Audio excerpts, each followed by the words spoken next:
The People's Channel, Britain's news channel. So Jubes & Co, we tackle the issues of the day with real robust debate, both sides of the fence, battling it out with me in the middle with my forthright opinions and views. And often really interesting things happen because you start with a position and then by the end of the debate you find actually, well, I might not have thought about that one. What we need in this country is 2 new political parties. You should maybe think about doing a 2024 calendar. I'm Michelle Dewberry and I'm keeping you company right through until 7 o'clock this evening. GB News, the People's Channel, Britain's watching. Join us every night on GB News at 11 p.m. for Headliners, which is 3 top comedians going through the next day's news stories, which is exactly what you need, because when the establishment has gone crazy, you need some craziness to make sense of it. Headliners. You don't have to bother reading the newspaper. We've got it covered for you. Every night at 11 p.m. and repeated every morning at 5 a.m. We won't send you to sleep like some of the other paper review shows out there. So join us 11 p.m. every night on GB News. The People's Channel, Britain's news channel. Join me, Camilla Tominey, on Sunday mornings from 9:30, taking the politicians to task and breaking out of SW1 to see how their decisions are affecting you across the UK. Bursting the Westminster bubble every Sunday morning, only on GB News, the People's Channel. Britain's watching. Every Sunday from 11, join Michael Portillo. There will be topical discussion, looking at the week before and the week to come. So kick back and relax at 11 a.m. on Sundays on GB News with me, Michael Portillo. GB News, the People's Channel, Britain's news channel. I'm Andrew Doyle. Join me at 7 o'clock every Sunday night for Free Speech Nation, the show where I tackle the week's biggest stories in politics and current affairs with the help of my 2 comedian panellists and a variety of special guests. Free Speech Nation, Sunday nights from 7 on GB News, the People's Channel, Britain's news channel. Nightmare commute? Kick it up a gear with me, Patrick Christie's, at Drive Time, 3 till 6 p.m, Monday to Friday on GB News Radio. You can listen online and on DAB+, on the smart speaker app, and on the GB News app. And if you've got an Alexa, all you have to say is, Alexa, play GB News. We're also on TuneIn and the Radio Player apps. From the school run to rush hour, get revved up with me, Patrick Christie's, on GB News and GB News Radio.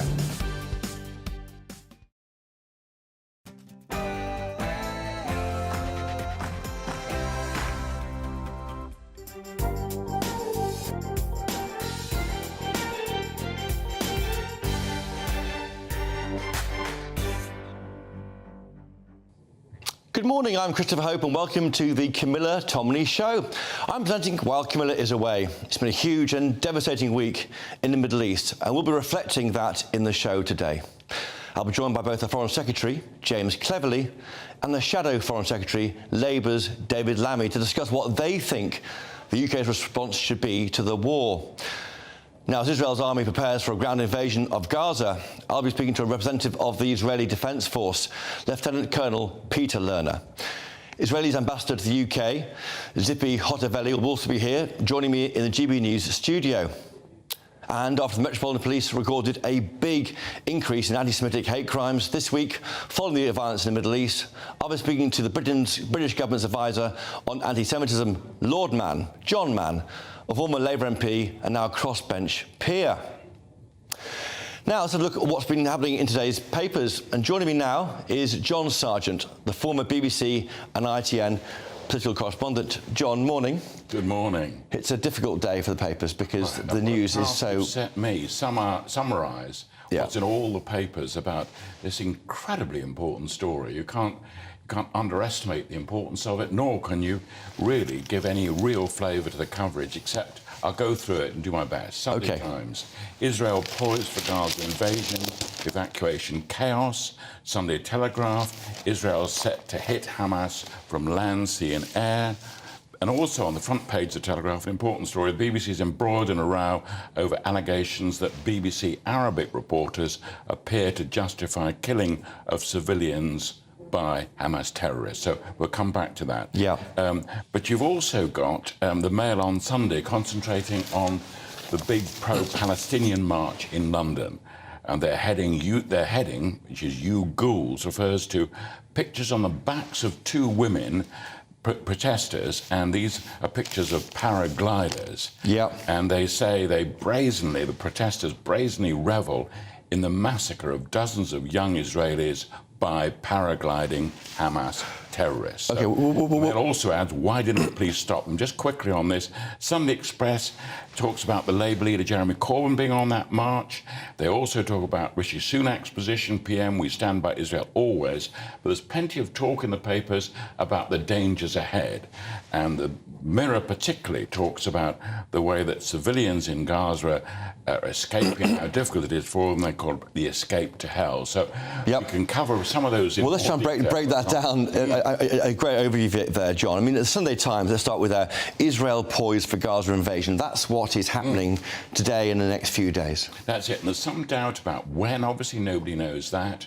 And nobody knows whether or not they're going to, how many people actually could leave Gaza, and the position of Egypt and other countries. So it's a complex situation simply because we don't know the timing, but also there is plenty of warning by people saying, including the US General Petraeus, who's is quoted in the Sunday Times, says that this could be a very difficult situation because if the Israelis don't have an exit plan from Gaza, so they go in, quite right, firing, what about the exit plan? And this is the war of no choice, as he puts it. So for lots of people saying, but is this a trap for Israel in the long term? Well, one detail in the Sunday Times struck me. It says here how Anthony Blinken, the US's chief diplomat, has been using talks with his Chinese counterpart to try and urge Beijing to use influence over Iran to prevent conflict. I mean, it shows how so much has changed in just a week. The fact you've got this, the China is almost brokering some kind of talks with Iran. That's right. And so the idea that this is a simple matter, that we can just consider the awfulness of it, which everybody feels, about everybody, and the civilians particularly, horrendous stories. So let's assume that we all accept that. But that you then go on from there, OK, what do you do, and what do you do in Gaza? And that's extremely complicated, and people are very, very worried about the effect of that.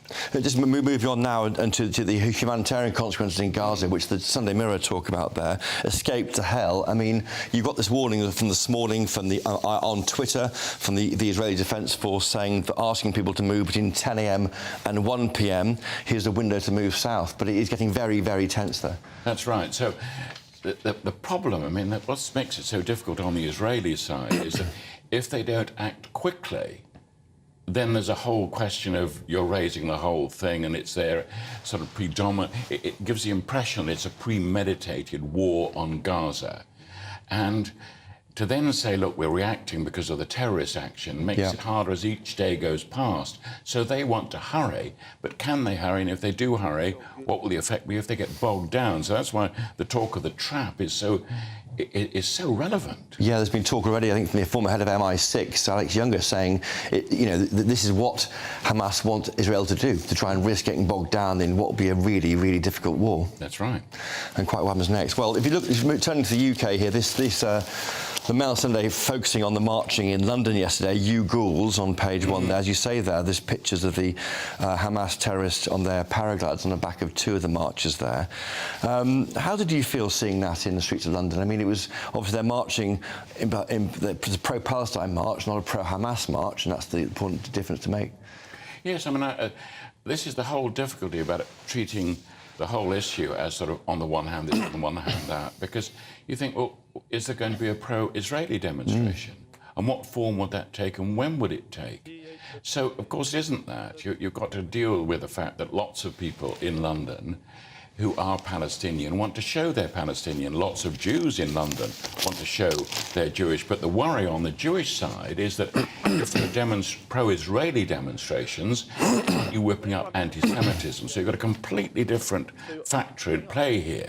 And that for lots of people, lots of Jewish friends of mine, they're so upset by all these elements, and they're not similar. There's not a question of simply saying, oh, the Palestinians, the Israelis, let's deal with one, then talk about the other. It's not like that. And there's reports on the front page of the Sunday Times there about the student hiding a Star of David. Yeah. I mean, that's a dreadful thing in this 21st century. And you see that obviously the people like me, my whole sort of childhood onwards is affected by talk of the Holocaust. Because you have experience of moving to Gaza when you're very young. And I do. I have this extraordinary, I mean, it just happens that way. My father was a Christian missionary at the time when the War of Independence was taking place in Israel.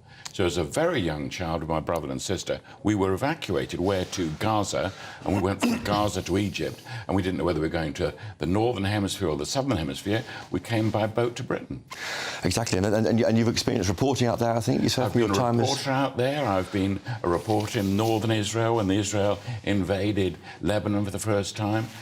I was there with John Major in Gaza, would you believe it, with Yasser Arafat in a joint news conference, and Yasser Arafat came and put his arm around me. And I was working with a young producer, Jewish producer, this was with ITV, and so I think the sort of idea of, I know a little bit about the tensions and difficulties of reporting. How do you feel now about it, though, having you've experienced the previous conflicts? How do you feel now, seeing, I mean, where do you rate, I suppose, I mean, this is as serious as it's been for 50 years nearly. It's serious because there's no obvious precedent. Now we do this, now we do that. Now, in the past, there's always a feeling that, oh, well, the Israelis have got these, they've got tanks, they've got these sorts of weapons.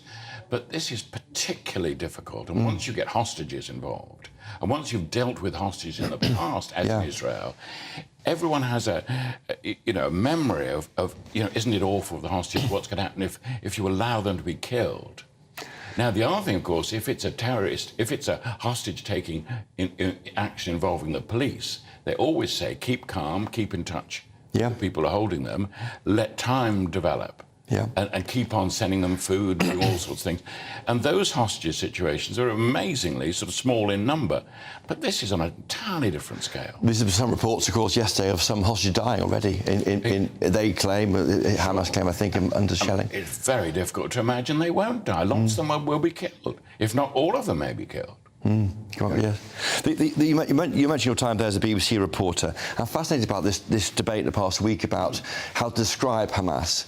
Now, John Simpson, your former colleague, the World Affairs editor, wrote an article, didn't he, on the BBC website, saying we've never called any groups terrorists. Even the IRA were not called terrorists by the BBC. That's right. I mean, we were stuck with... I reported on Northern Ireland over a period of about 7 years in the 70s in the Troubles, and we knew the rules. We knew perfectly well we weren't going to come down on one side or the other, and that we had to report all these things. So, for me, I suppose it's so part of my natural instinct after 30 years as a correspondent for the BBC, not to imagine that in a situation like this, oh, well, who's right and who's wrong? No, you report it as a dreadful story. But the BBC is not a government. No. The BBC is not even like a newspaper with editorials.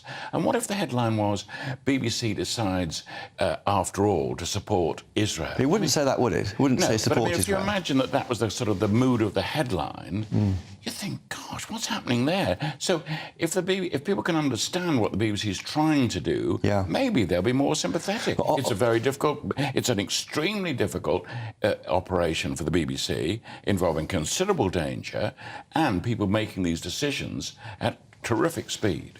But why can't you say they are terrorists? Because what happened last week to any ordinary person was terrorism. Sure. No, and I would, if you're asking my personal opinion, I left the BBC some time ago.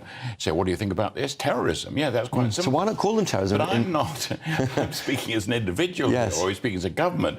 I'm not talking about an international news organisation that is it's at the start of an extremely complicated international story. Yes. And the idea that and the word terrorism now does signify you're against people. Now, of course, the BBC is putting lots of quotes to that. The BBC is not stopping people calling them terrorists, but the BBC does not have an editorial line. That's it. Simon Heffer on page 20 in the Sunday Telegraph talks about the moral cowardice. Yeah. I mean, is that fair? Is your moral cowardice, weasel words? I tell you, it's more difficult being a BBC reporter at times like this. Than people imagine. And the reports are also in the same newspaper about BBC Arabic reporters, apparently it says here, celebrating the attack that left 1,300 dead in Israel. Well, I mean, the point is, the moment... This is social media, not on the airwaves. The problem with all these things is everyone's emotions are involved. If you are a dedicated, really sort of wound up on one side or the other, quite understandably, don't get me wrong, if my mother and father and sister and cousin had been killed, I would be kind of involved. There's a very good quote from a woman saying, "I'm sorry, at a time like this, I can only think of my own people." And I think that pretty well sums it up. If I was in that position, of course, all I could think of was my own relatives, my own people. But I'm not talking about that. I'm talking about the BBC. I'm talking about a famous international news organisation that 500 million people watch and hear and listen to in all sorts of ways around the world. That is a very different operation. Well, John Sargent, I'm afraid we've spoken just on one area today, but what else can you do? It's so serious in Gaza and Israel. We have to leave it there. But thank you for joining us today on the show. Now let's speak to our man on the ground in Israel, GB News reporter Charlie Peters. Charlie's in Tel Aviv. Charlie, what's the latest you're hearing now? Well, as we speak to you now from Tel Aviv, fighter jets are buzzing overhead, likely refueling and rearming before they head further south towards Gaza to attack what the IDF describe as Hamas military capabilities. These are the capabilities that they need to remove if they are to successfully shape the ground for that likely ground invasion from the IDF. They're first in the Gaza Strip since 2014.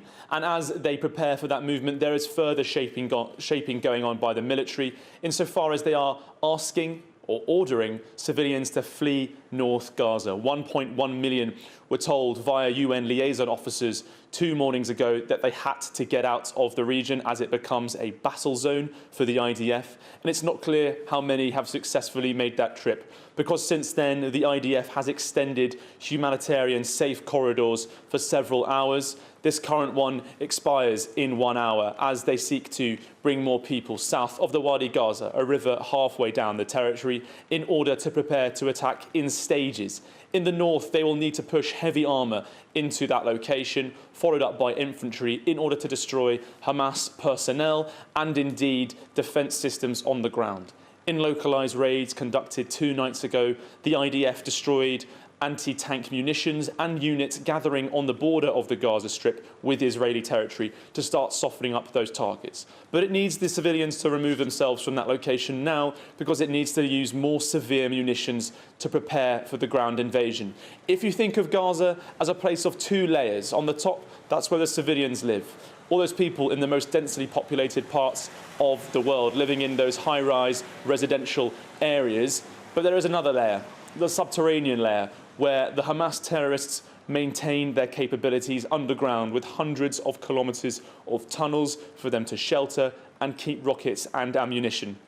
If the IDF is to be able to enter the region and move their tanks in, they need to limit the efficacy of those tunnelling operations. They need to reduce the impact and opportunity that the Hamas have in the south. But at the same time, in the north, there is an escalating situation there as well. While Hamas gathers that convoy on the south, in the north, the IDF are sending hundreds of thousands of reservists to reaffirm and reassure the population in the north of any incoming threats from Lebanese Hezbollah. We have seen in the last hour an extension of the military evacuation zone in that northern region, because Hezbollah is the most dangerous non-state actor in the world. Its military budget runs into the hundreds of millions. It has capabilities that make Hamas look like a relatively minor player in the region. And so the IDF has warned Lebanon that it will hold it responsible for any efforts made by Hezbollah in the north of Israel.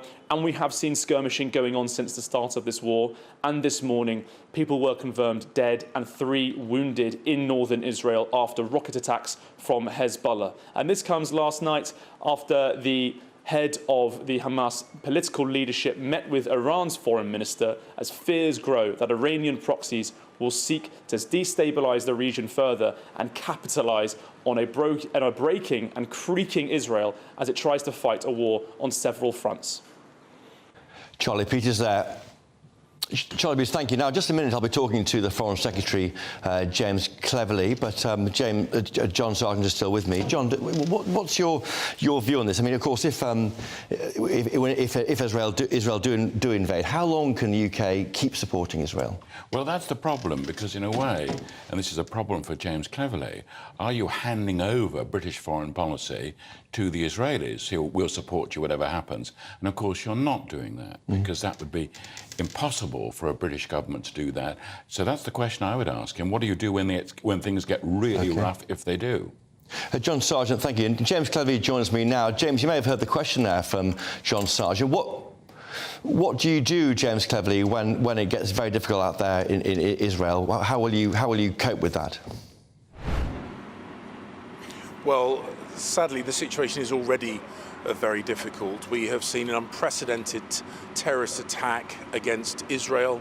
We have seen Israel, I think, shaken to its core by a death of people unprecedented, even in the eras of conflict since the formation of the modern state of Israel. So, of course, we do support Israel's desire for self-defense. We do support their actions to re-establish peace in southern Israel and to remove the threat from Hamas terrorists. In all the conversations that we have had with Israel, of course, we do raise our commitment to international law and our desire to minimize civilian casualties. They are very conscious of that, and they have given commitments that they will do whatever they can to minimize civilian casualties, although, of course, because of the geographical and political situation in Gaza, with Palestinians being put intentionally in harm's way by Hamas, that is incredibly difficult. James Cleverly, do you agree with the former MI6 chief, Alex Younger, warning that an invasion will play into the hands of Hamas? Well, there is, of course, a real risk that Hamas is successful in turning this into a wider regional kind of Arab-Israeli or Muslim versus the rest of the world conflict. Israel are very conscious of that and are listening very carefully when we discuss what we can do to minimise the risk of that happening. I've been speaking with the leadership of countries in the region, discussing how we can minimise the risk of that happening. But Israel are conscious of that, we are conscious of that, and the international community is working to minimise the risk of that happening. Is your worry, though, James Cleverly, that this could be an open-ended conflict with no obvious exit? Because once Israel go in, it's very hard to see how the conflict will end. Well, of course, this terrible situation has run on for many years already.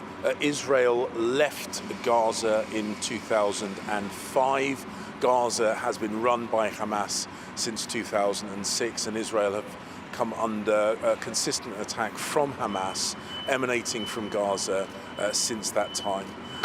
So, of course, we are working to ensure that Israel have a plan, have an exit strategy, and we will, of course, continue to do whatever we can to minimise the risk that this becomes an enduring, extended, painful regional conflict. Is there a risk, though, of war crimes by Israeli troops? Sorry, I missed that question. Sorry, James Cleverly. Is there a risk, though, that of war crimes, that the humanitarian rights of those in Gaza could be violated by Israeli troops? And what would the UK say to that? So I have raised the importance of international law and the minimisation of civilian casualties directly with the Israeli government. President Herzog, the president of Israel, has reaffirmed Israel's commitment to international law and their desire to minimise civilian casualties. As I said, one of the challenges is that Hamas habitually puts Palestinians in harm's way as part of their wider efforts. They are a terrorist organisation. They use terrorist tactics, and those tactics are not exclusively directed towards Israelis. They are also, there are millions of Palestinians living in Gaza under the yoke of a terrorist organisation, and Hamas's actions are putting those Palestinian lives at risk. On that point, James Cleverly, your Tory colleague Crispin Blunt warned that the UK will be complicit in war crimes if we support Israel's attempt to defend itself. What would you say to Crispin Blunt and people on your own backbenches? Well, I have spoken to Crispin about this issue. He is a long-standing opponent of Israel's actions. I fundamentally disagree. I fundamentally disagree with his assessment of this situation. In terms of the UK and how many Britons might be out there in Israel and Gaza, do you know how many Brits are actually being held hostage by Hamas? Are there any at all? So we don't know precise numbers.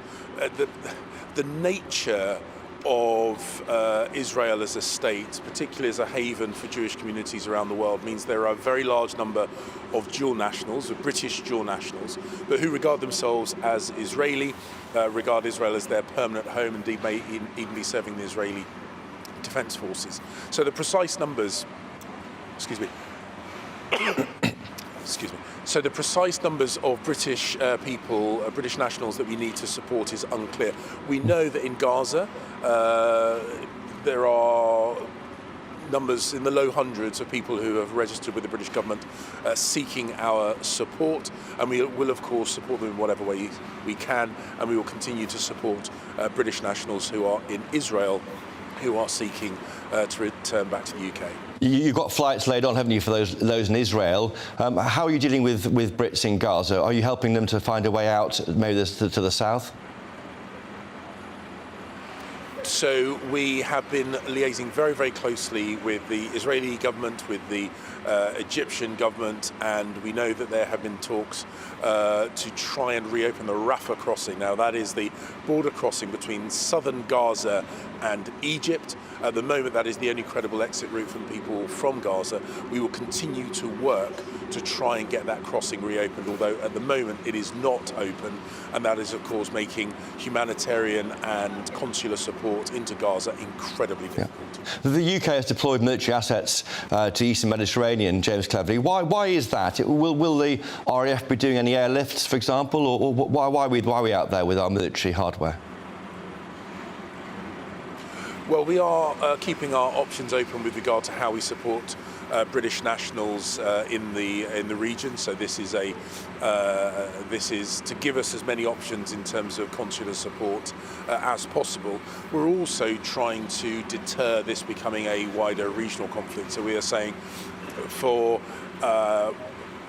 any organisations, militia groups or others in the that are seeking to turn this into a regional conflict. So we're going to do everything we can, both diplomatically, to prevent this spilling out into becoming a regional conflict. So is there a possibility then that the British Army or the Navy may get involved in some kind of confrontation out there? So our posture there is predominantly to support British nationals and any work that we need to do for consular support. We are not envisaging engaging in military action. And just to ask you about the marching in London yesterday, where you're standing, tens of thousands of demonstrators in London. Were you concerned by that? And of course, they're marching in support of the Palestinian people, but there were some other people there with badges, some pictures of paragliders on their backs, that kind of thing. That makes you worried? I mean, Hamas is a proscribed terrorist group in this country. So one of the points that I would make is that we have a long-standing tradition of protest, and I completely respect people's right to protest. I would also, however, make the point that supporting the cause of the Palestinian people and supporting Hamas and their terrorist atrocities are not the same thing. And I think that some people have rather naively conflated the two. Hamas has been responsible for significant loss of Palestinian life as well as Israeli life. Hamas are no friend to the Palestinian people. James Cleverly. They have blocked the Oslo process. They have collapsed James Cleverly, thank you. Talk of two-state solution. They are no friend of the Palestinian people. James, there's lots more to come. In just a moment, you'll be here for my interview from early today with the Shadow Foreign Secretary, David Lammy. And we'll, of course, keep you updated on all the latest developments. Don't go anywhere.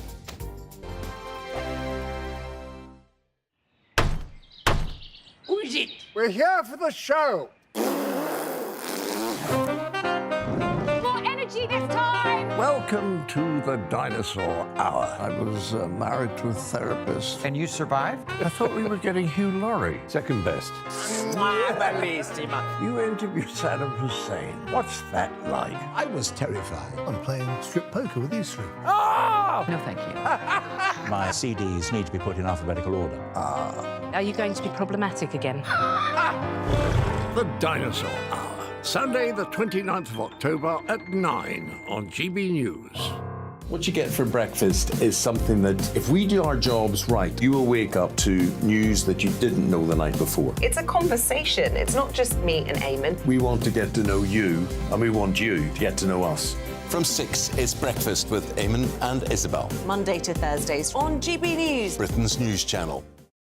People in Britain, they love free speech, but they also love fair play. I don't care if I'm speaking somebody from a trade union, from the Labour Party, somebody from the SNP. And I think the viewers like to see that actually we can challenge one another, but in a positive way.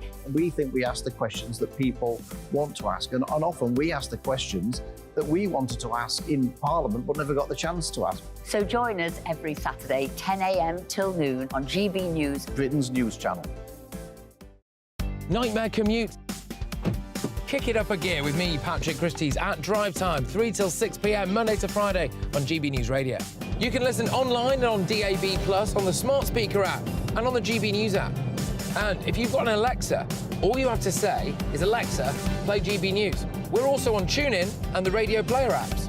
From the school run to rush hour, get revved up with me, Patrick Christie's, on GB News and GB News Radio.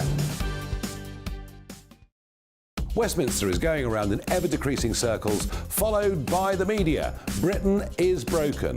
How on earth did we get into this mess? But more importantly, how do we get out of it? Join me at 7 p.m, Mondays to Thursdays on Farage, here on GB News. We will have open, rational debate. We've got to work out how Britain moves forward from this. Join us here on GB News, the People's Channel. Britain is watching.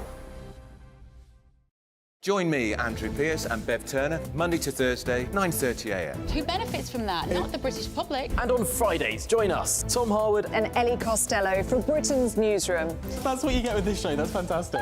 If it's happening, we're talking about it on Britain's Newsroom. GB News, Britain's news channel. GB News, unlike other broadcasters, isn't obsessed with the London-Westminster bubble. We think there's a nation beyond the M25, and that's why we talk about the issues that matter across the land. Join me on State of the Nation, 8 to 9 o'clock, Monday to Thursday, on GB News. Daisy's listening, and you should too. Now then, Lee Anderson here. Join me on GB News on my show, The Real World, every Friday at 7 p.m. I'm not eating bloody cat. Are you Delicious. mental? Open your mouth. OK, here comes a train. Reminds me of the scene in Singing in the Rain. Adam, is that a good one? Whoa! Join me at 7 on GB News, Britain's news channel.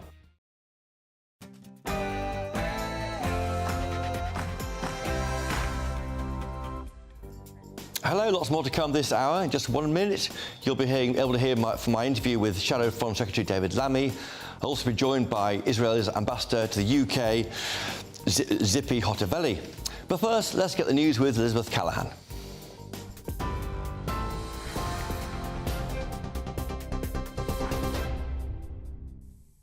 Hello, it's just after 10 o'clock. I'm Elizabeth Callaghan in the GB Newsroom. Thousands of Palestinians continue to flee south as the Israeli Prime Minister tells his troops the next stage is coming. Its military is attacking Hamas by sea and air in Gaza and preparing for a ground offensive. There are reports from the Israeli Defense Force saying Hamas is stopping civilians from leaving. It comes as the Hamas leader met with Iran's foreign minister in Qatar, where they agreed to continue cooperation. The US President Joe Biden has reiterated his unwavering support to Israeli Prime Minister Benjamin Netanyahu. Speaking last night, the US President said hate had caused the conflict. A week ago, we saw hate manifested another way in the worst massacre of Jewish people since the Holocaust. More than 1,300 innocent lives lost in Israel, including at least 27 Americans. Children and grandparents alike kidnapped, held hostage by Hamas. The humanitarian crisis in Gaza, innocent Palestinian families, and the vast majority have nothing to do with Hamas. The Foreign Office is telling British nationals in Gaza to be ready in case the Rafah border crossing is opened. It's currently the only route out of the territory. A third government charter flight carrying Britons from the country has departed.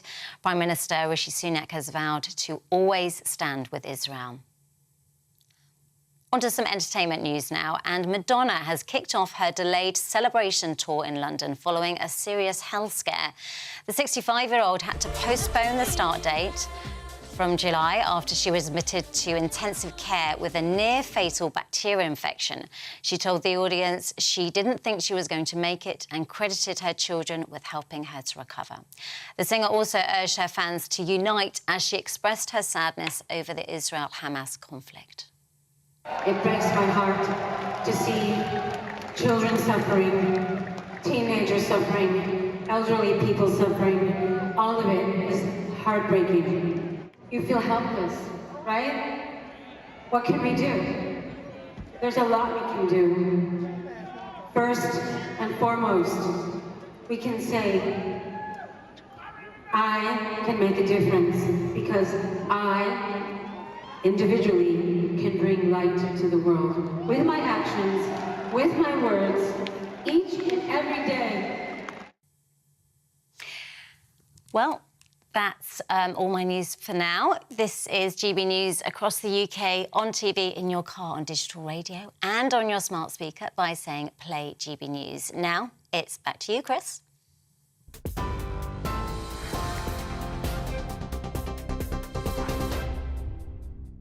Welcome back to the Camilla Tominey Show with me, Christopher Hope. Now, we've got lots more to come on this programme. In a minute, you'll be able to hear my interview with the Shadow Foreign Secretary, David Lammy. I'll be talking to a spokesperson from the Israeli army as they prepare for a ground invasion of Gaza. And after the Met Police this week warned of a massive rise in anti-Semitic hate crimes in London, I'll be speaking to the UK government's advisor on anti-Semitism, Lord Mann, John Mann.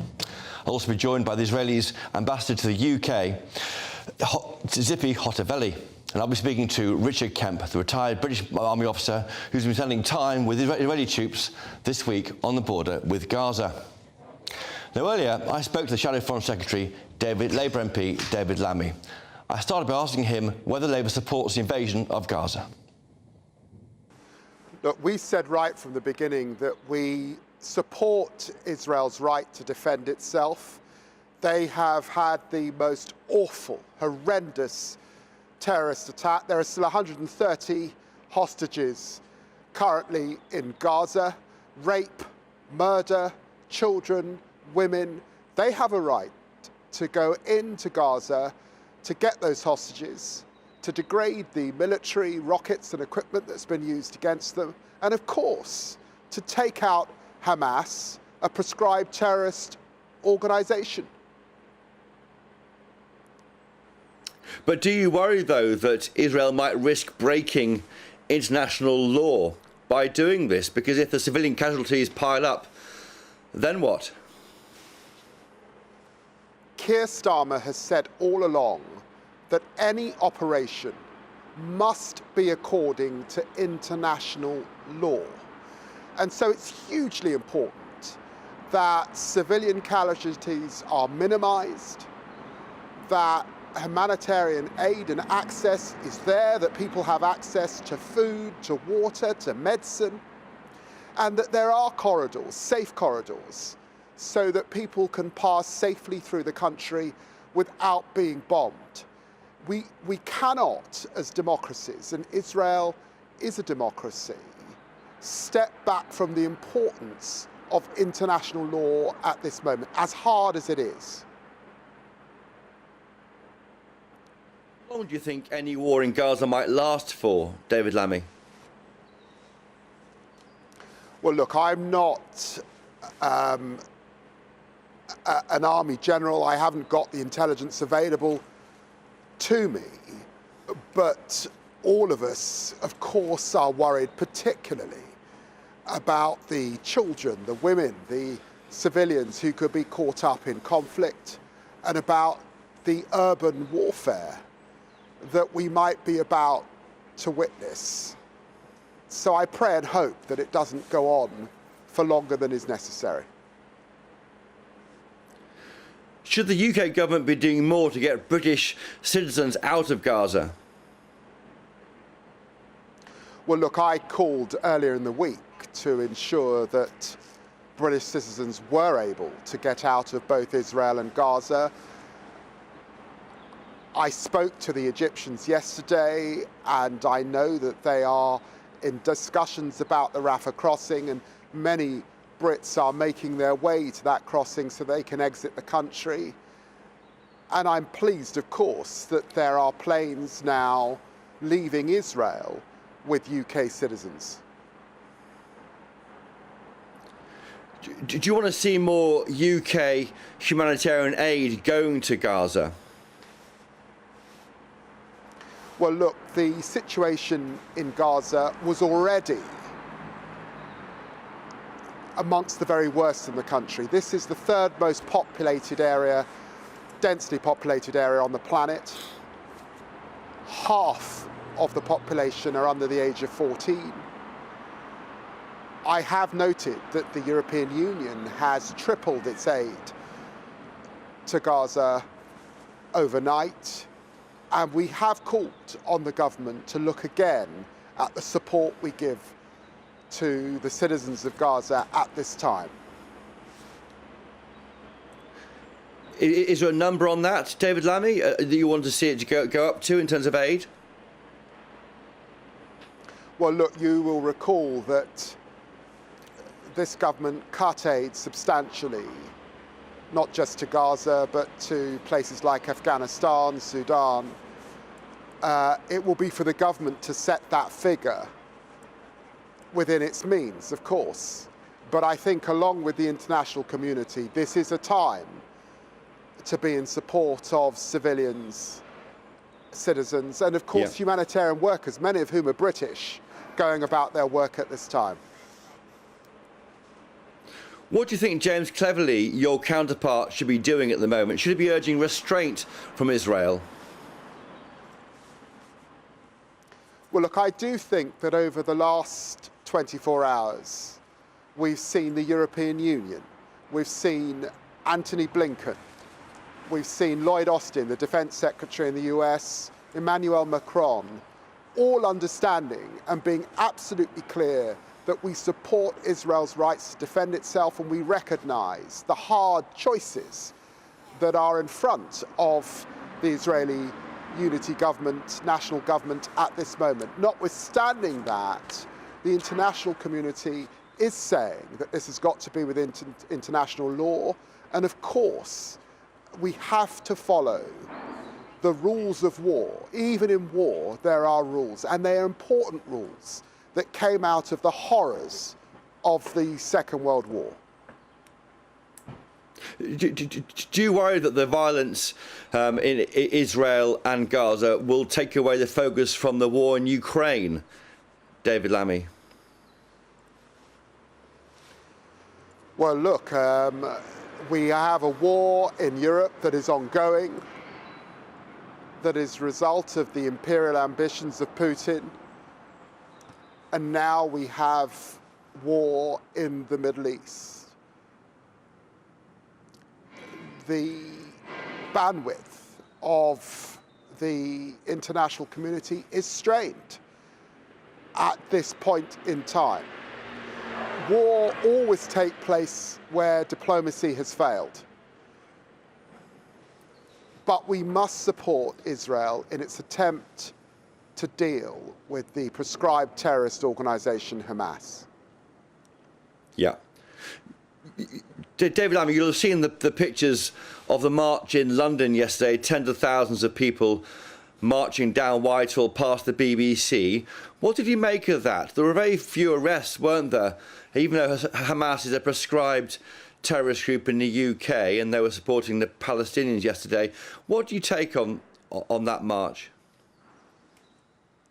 Look, we live in a free society where a democracy, where people are able to protest and to make their voices heard. And I recognise the huge concerns that the Palestinian people have their dignity, their human rights, and that we get to that two-state solution so that Israel can be a secure and safe place, and the Palestinians have their own sovereign state where they can live in dignity as well. The police must make these very difficult calls, though, where people contravene the law and stray into glorifying hate. And I suspect that they got that balance right, just about right yesterday. Yeah. And just finally, David Lammy, what's your position on the rise in anti-Semitic attacks in the UK? We've got reports in the weekend papers about some Jewish people hiding the Star of David. Look, I think it's horrendous, and I represent the Stamford Hill area of London, which is one of the historic homes of our Jewish communities over more than a century. The rise in anti-Semitism is abysmal. We must stand up to this hate. The idea that there are school children not attending school through fear, not wearing uniform through fear, people taking off the Star of David, hiding, pretending that they are not of Jewish faith is entirely unacceptable. And I stand in solidarity with Jewish communities at this time, who must have the full protection of the law. And just finally, you want these schools to open this week, do you?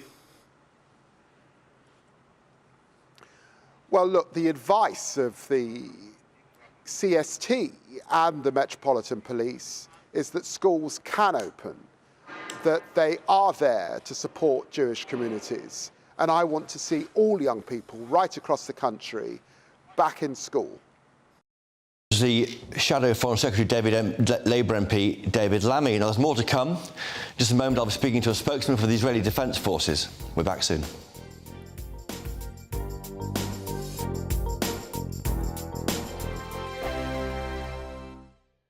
I think the most exciting bit for me is talking to ordinary people. People who I think are ignored often by the major news channels. We're going to give news they want to hear. There's a voice there that needs to be heard. I think there's a chance here for a diversity of opinion to be expressed, which you don't find elsewhere. It's really exciting. We don't hold back. We're free to say how decisions that are taken here affect us all around the country.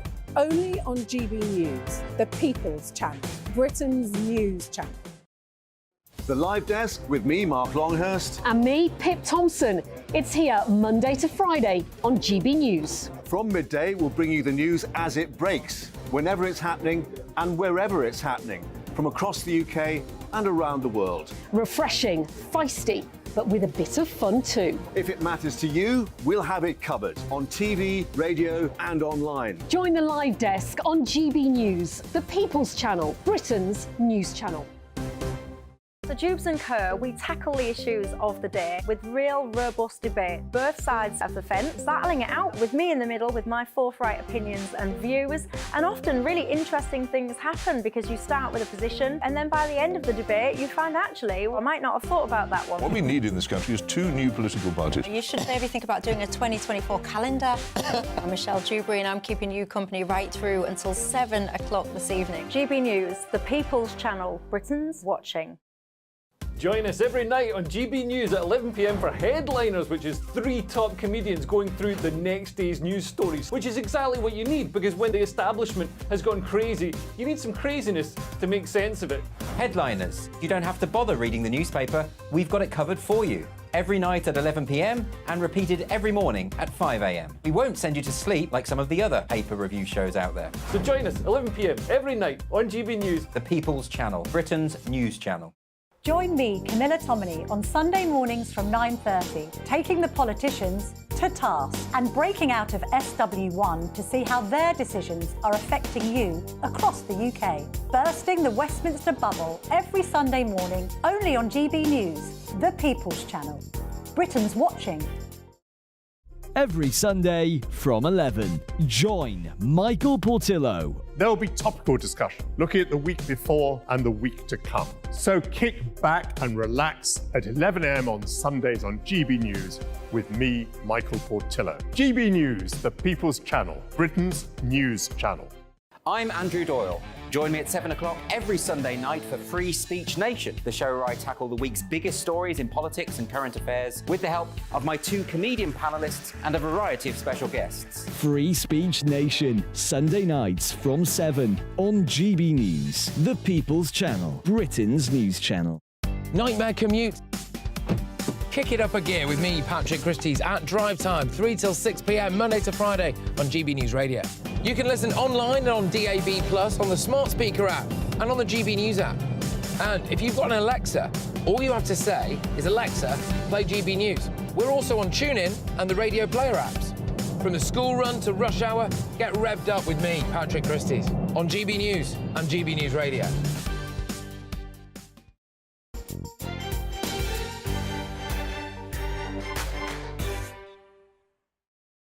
Welcome back to the Camilla Tominey Show with me, Christopher Hope. Now, as we speak, the Israeli armed forces are massing at the border with Gaza, with analysts suggesting that we're likely to see a full-scale ground invasion. Joining me now to discuss that is Lieutenant Colonel Peter Lerner, a spokesperson for the Israeli Defence Forces. Peter Lerner, good to see you. Thank you for joining us today on the Camilla Tominey Show. What are Israel's war aims?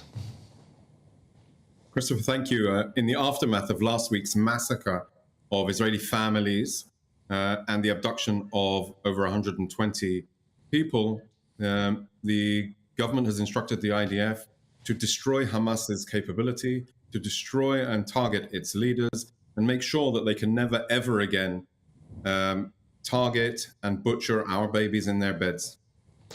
So Israel will withdraw when that war aim is completed, if it's completed? We're determined to destroy Hamas's capability, and we will absolutely deliver the goods. But are you fearful, though, that Israel could be engaged in a propaganda war and a prolonged battle here with Gaza, with the Hamas in Gaza? We're already seeing Hamas's propaganda efforts. I think, in this region, fake news was probably invented. We are trying to combat that, and Hamas is obviously going to try and, I would say, manipulate people's perceptions of what's going on. Yesterday, there was an extensive report of a truck and a convoy that was struck supposedly by the Israeli Air Force. I can confirm that this time no Israeli airstrike took place. And from our investigation, it appears that Hamas created the incident completely from A to Z. So they are in an effort. And I'd also say we've seen time and time again that Hamas has no problem, no whims in sacrificing its own people. When they put rockets in the basements of their homes in Gaza, or drones with explosives on the rooftops of houses, it just goes to show that they are willing to sacrifice anybody living in those houses. So I would say this is the current situation. We are combating that and most definitely unprepared that Hamas will ever be able to breach our border and come into our communities. And I would say even more than that, we're not prepared that they will govern the Gaza Strip as a staging ground for terrorism against our people. But Peter Lerner, there's a message out today from the Israeli Defence Forces saying that you will allow people in Gaza to move south 10 a.m. to 1 p.m, use that window to move south. What happens after 1 p.m? So we have, this is day 3 of the evacuation of people from the north of Gaza Strip to the south, precisely because the people of Gaza are not our enemy, but Hamas is our enemy. So we're differentiating. This is between terrorists and non-combatants. That is precisely what we're doing. What we've seen when we make these announcements, we've seen active operations on behalf of Hamas, both physically blocking people from evacuating. So they want more images of death and destruction as far as they're concerned, and also sending messages out, telling people to ignore the IDF's instruction. We're actually happy to see that people obviously know that Hamas are not doing them any favors, and therefore actually heading down south. So it's an ongoing, this is day 3, and we can expect that to continue. Now, our ground operation, if and when it does happen, will be in accordance with the laws of armed conflict. We will do the best of our operational capability to differentiate between non-combatants and the terrorist organization Hamas and all of its proxies within the Gaza Strip, because there's the Palestinian Islamic Jihad as well that also have forces, and all of these organizations are closely tied with Iran. So we need to be prepared for the long haul here. It's not going to be a short operation. And I would say from our perspective, the government's directive, we are not limited by time. But where will they go? The southern border is full. It's 2.1 million people living in Gaza. Where can they go? They're all going to squeeze into the southern part of Gaza. I mean, that's hardly in line with humanitarian ideas and how others should be treated. No, on the contrary, the worst case scenario is actually that they would stay in where we plan to conduct our operations. So they should evacuate to the south, where there is places where people can get holed up and take cover for the time being. And indeed, when we finish and complete our operations, we will announce that they'll be able to come back to their homes. The situation on the ground is one where we are changing the paradigm. When Hamas decided to butcher our babies, they broke the rules of the game. It was a very stable situation of I would say a non-written understanding that Hamas manages the Gaza Strip. It doesn't conduct a terrorist against Israel. And for the last 2 years, they've been very wary about it. And when they decided to break the rules of the game in such a brutal way, we decided to change the game. So Hamas will be removed from Gaza. We are determined that they will never, ever be able to attack us and our people in their home ever again. How many civilians in Gaza might die in the coming weeks? I hope there's no need for civilian death, but unfortunately, 1,300 Israelis butchered at the hands of Hamas leave us no choice but to maneuver and operate. Indeed, the civilian arena for any professional military, and the IDF is a professional arena, is a professional military in this urban arena, is extremely challenging. And that is why we're doing our best in order to differentiate and separate and indeed instruct people. The types of things that we're doing is dropping leaflets from the sky, sending out text messages, phoning people up in order that they evacuate places where we intend to strike when we understand that they are non-combatant people in the area. But yes, Hamas needs to pay. They need to be removed. And I would say in so much so is that they need to be banished from the realm of existence. Well, Peter Leonard, when will this happen? Is it imminently, like today, tomorrow? We are, on standby. We've accumulated a huge amount of reservists. Over the last few days, we've recruited some 300,000 reservist forces, accompanied to the regular forces that the IDF has on call at all times. A lot of those of that 300,000 are, of course, focused on preparations for a potential ground operation. If the government instructs us to mobilize, we will be prepared. Our preparations are ongoing, and it's important that we know how to do this.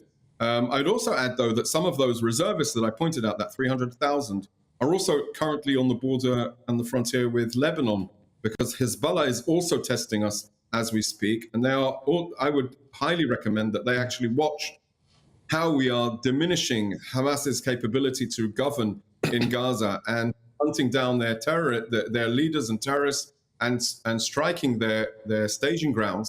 And I would highly recommend that Hezbollah should not cross that line. How likely is it that there might be an incursion in the north from Hezbollah? So I'm aware of several cross-border attacks. Even this morning, we've had anti-tank guided missiles fired at our forces. There are even reports of civilians, workers that in construction that were injured in this attack. So there's a probability. We hope it won't happen, but as we say in the military, hope is not a method. We need to be prepared for any eventuality. Just finally, Peter Leonard, do you worry, though, that you might end up radicalising a whole new generation of people in Gaza to join Hamas and fight against Israel by doing this? I worry for the children of Israel. I worry for the families that live under that threat of being abducted. I worry for the young men and women that went to have a party in the desert and never found their way home. Those are the people I am charged to worry for. I would expect the leaders of the Palestinians, Hamas, that they take care of their people, that they use their power in any Palestinian government should use their power to govern, to create an environment that can flourish and can grow, and not build tunnels for terror, rockets for hate, and special forces such as the Nukhba force and drones for destruction and death. And we won't permit that to be the reality for our civilians. And each side has their own responsibility towards their civilians. I would say, we say with a very, very heavy heart, on the Saturday of 7th of October, the IDF let down the people of southern Israel. This can never, ever happen again. Well, Lieutenant Colonel Peter Lerner, thank you for joining us from Israel. Now, joining me in the studio now is Israel's ambassador to the UK, Zibi Hotoveli. Zibi, thank you for joining us today. You're a former minister, you're an MP, now ambassador, you're also a mother.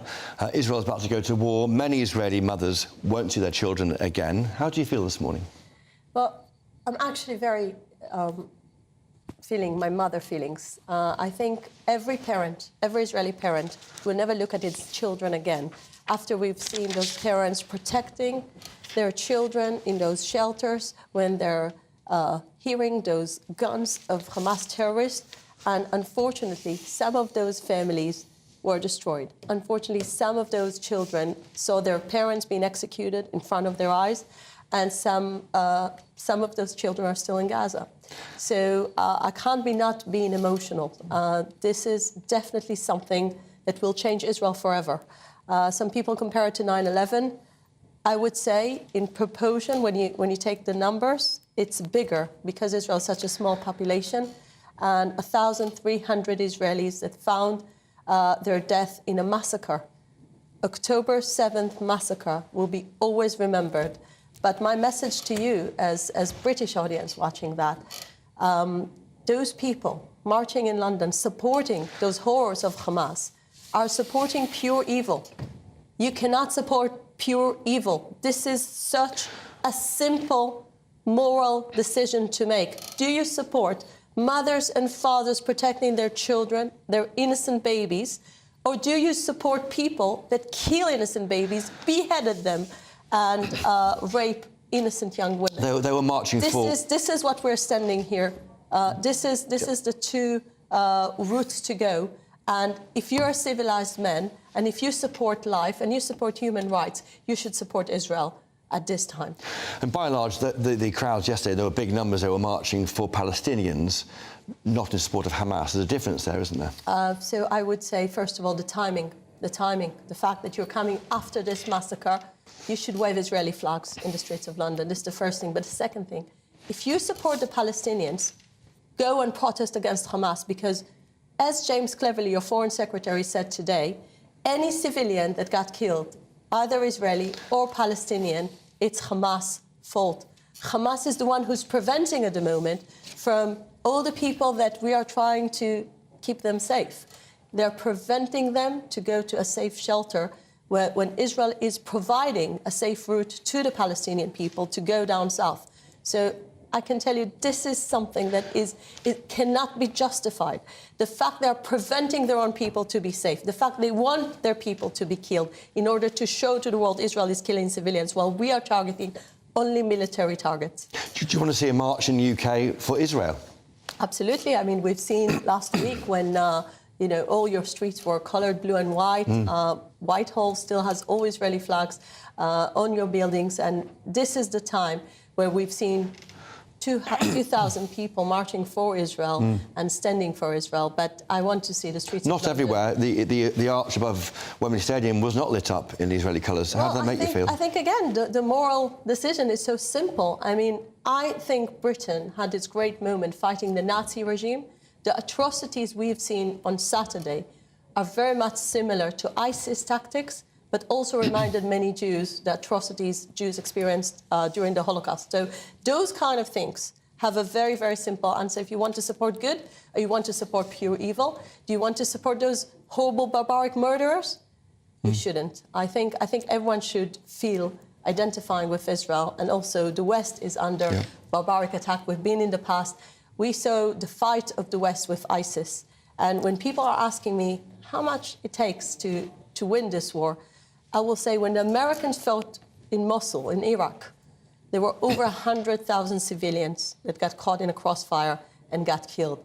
And I'm not justifying that, but I'm saying this is part of the free world fighting against those barbaric terrorism. And we need to make sure that, first of all, we're trying to make innocent Palestinians safe. And the second thing is Israel is fighting now the most cruel and barbaric terror organization. And this is the time for people to call Hamas. Don't prevent from your people to go and find a shelter, because the Israelis allow, and you are the one who getting them killed. What's your advice to Jews in Britain today? Should they be hiding symbols of their faith, the Star of David, for example? Well, this is the job of the Met Police to instruct Jews in London, but I call to all my Jewish brothers and sisters that stand now in strong solidarity to Israel. We will win this war. We will win this war, and I know the UK government is protecting you. I know that all the organizations, the CST in this community is strong, and I know that we will together celebrate winning this war over this pure cruelty. You've got schools that can't open. I must say I'm planning to... Will they open this week? I'm planning to see all Jewish schools open, and I know that there is enough protection for the Jewish schools, so I'm sure all Jewish kids will get back to their normal... Have you personally experienced anti-Semitism in this country? Let me tell you something. This is not the time to discuss the broad anti-Semitism. This is the time to remember what Israel has been through in the last week. We are still burying our deads. We are still mourning for the fact 1,300 people, most of them young families, most of them babies and children. Those footages of young children hugging each other burned to death by Hamas. Those horrible videos of the massacre and the torture that those people went through. Those are the things we're showing to the world, the real face of Hamas. What is the enemy we are facing? It's monsters.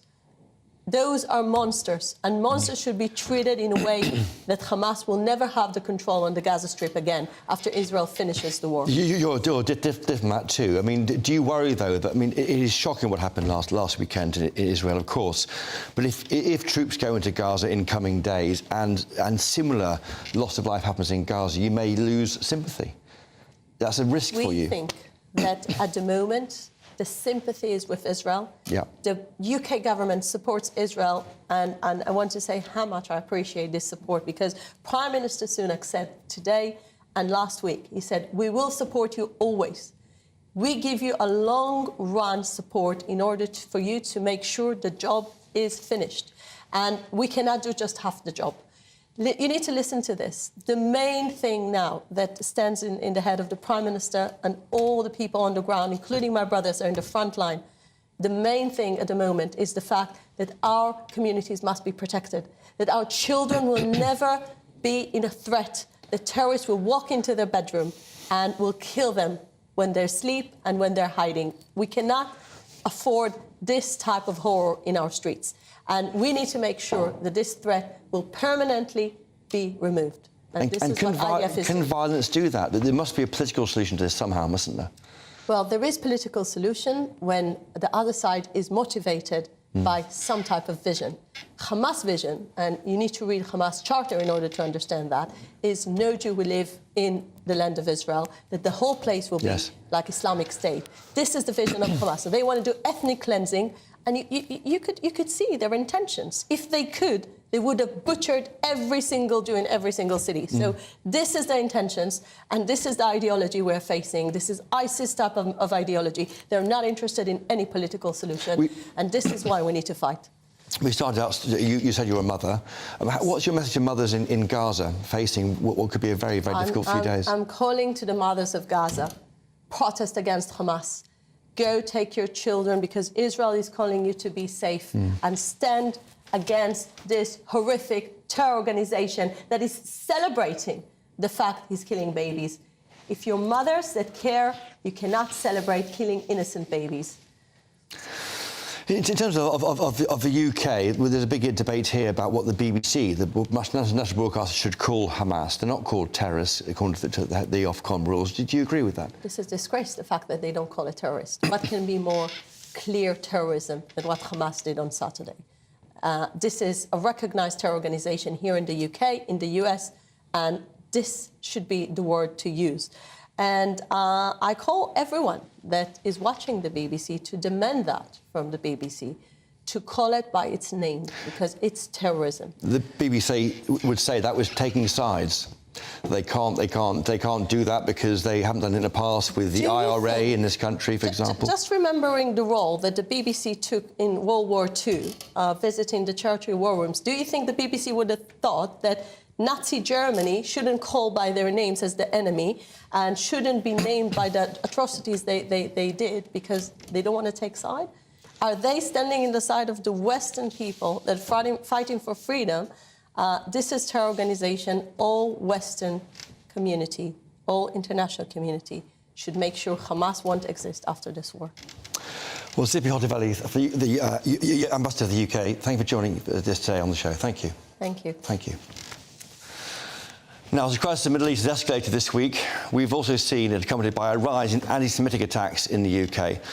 The Met Police have warned of a massive rise in incidents, and a number of Jewish schools in London decided not to open on Friday due to safety fears.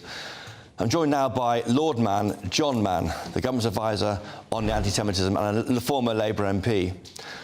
Lord Mann, John Mann, thank you for joining us. John Mann, can you hear me there? OK, well, while we get John Mann back, we'll have a quick break now. Come after this break, we'll be back with John Mann. Thank you.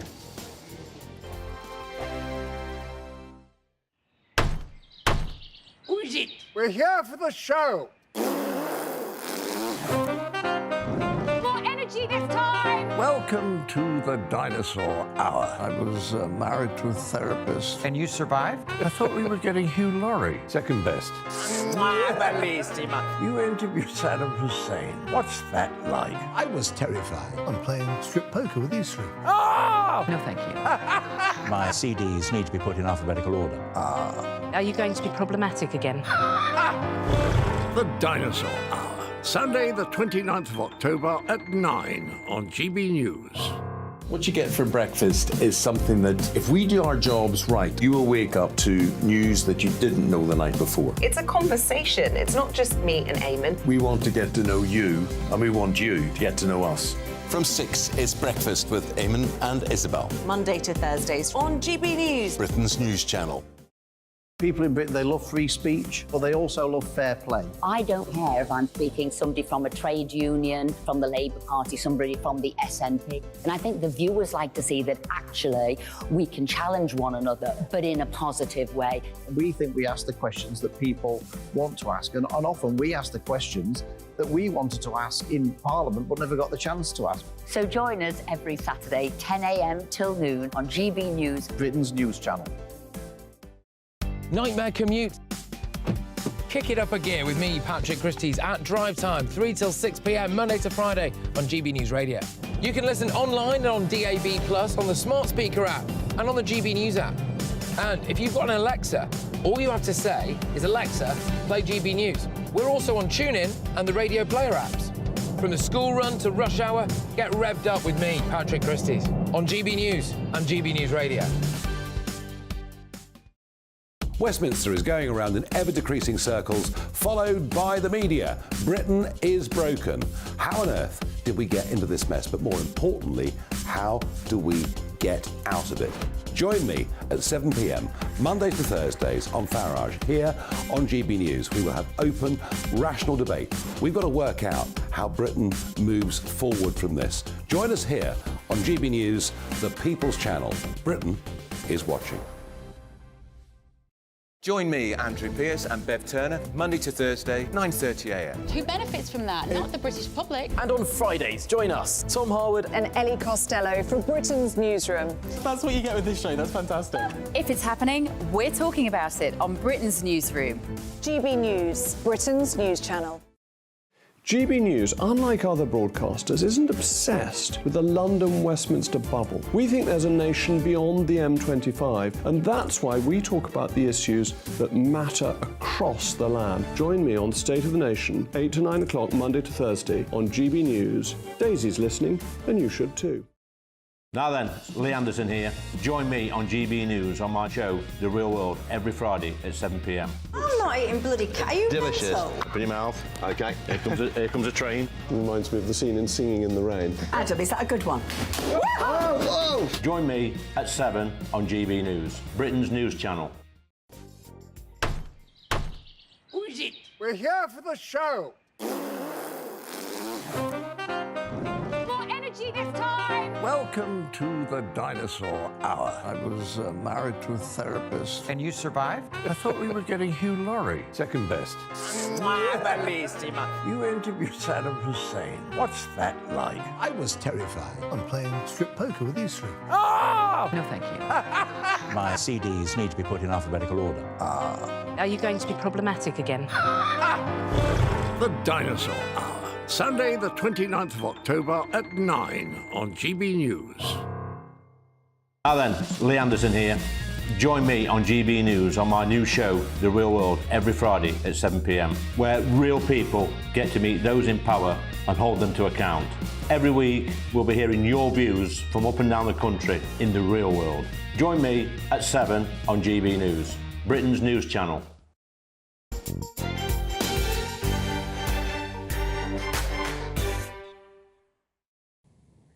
And we're back. Now, I'm very sorry I had some issues there with Lord Mann, John Mann. We're doing our best to get him back on the show. But in the meantime, I'm joined now by the retired British Army officer Richard Kemp. And he joins me from northern Israel, near the Lebanon border, and former UK Defence Secretary Michael Portillo. Richard Kemp, what are you seeing there on the border? Well, today, while I've been up here, there have been at least 2, possibly more, attacks by Lebanese Hezbollah against Israelis, including, I think, one that killed 2 civilians and wounded some others. So the situation in the north is hotting up just as the Israelis are prepared to go into Gaza. And of course, the 2 things are completely connected. Both Hamas and Hezbollah in the north are sponsored and funded and armed by Iran. Are you seeing a big build-up of troops in northern Israel, Richard? There is a significant build-up of troops in northern Israel, and there's also, I was talking this morning to the mayor of one of the cities that's about 2 kilometres away from the border with Lebanon, who is deeply concerned about the safety of his citizens. They've got bomb shelters. They're worried about, obviously, massive rockets being fired into their village, or their town, which is more than within Hezbollah's capabilities. And also they're concerned about Hezbollah coming in, crossing the border and coming in and doing to their communities what Hamas did to communities near the Gaza border, except that the concern is that this is not Hamas. This is a far more effective, I hesitate to use the word professional, but a far more effective, better trained, disciplined terrorist organization, which potentially could wreak even more slaughter on the population than Hamas did in the south. Are they expecting an attack, Richard? Well, they've already had attacks over the last few days. In number. Yeah, I think in the last few days I've seen there have been attacks probably of greater intensity on the border there than at any time since the last war in Lebanon, and there's an expectation that this will continue. Whether it intensifies or whether it continues at this sort of rate, which is bad enough, is obviously a question that only Hezbollah can answer. You've likened Hamas to ISIS, Islamic State, in an article in The Telegraph overnight. But you think that force is the only way to respond to this crisis? Absolutely. There is no other possible way. Hamas is not interested in negotiation. They're not interested in any form of compromise. Their charter makes it absolutely clear that their purpose, their sole purpose, is the destruction of Israel and the slaughter of Jews in Israel and around the world. Now, how do you negotiate with that? Because the Israelis are not willing to compromise and say, fine, you can slaughter some of our people, not everyone. So clearly, there's no political solution to this. It's a tragedy in every sense. It's a tragedy. We've seen so many civilians killed inside Gaza already. We're going to see quite a few more, I think, by the time the Israelis finish. But when you have the choice between Hamas continuing to fire rockets at communities around Israel, crossing the border and slaughtering over 1,000 Israelis, or dealing with Hamas and unfortunately innocent civilians dying as well, then I don't think there is any choice. And the reality is that Hamas fight from behind and within their civilian communities. They want the IDF to kill their civilians. That's what they want.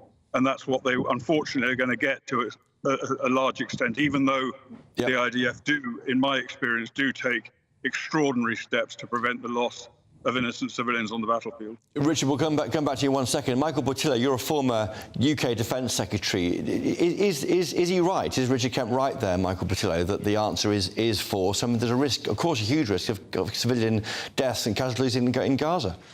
I'm a former Defence Secretary and Richard Kemp is a former very distinguished soldier, and neither one of us relishes war because we understand how appalling war is. And I think the prospect at the moment is so deeply depressing, it's almost beyond the power of words to express.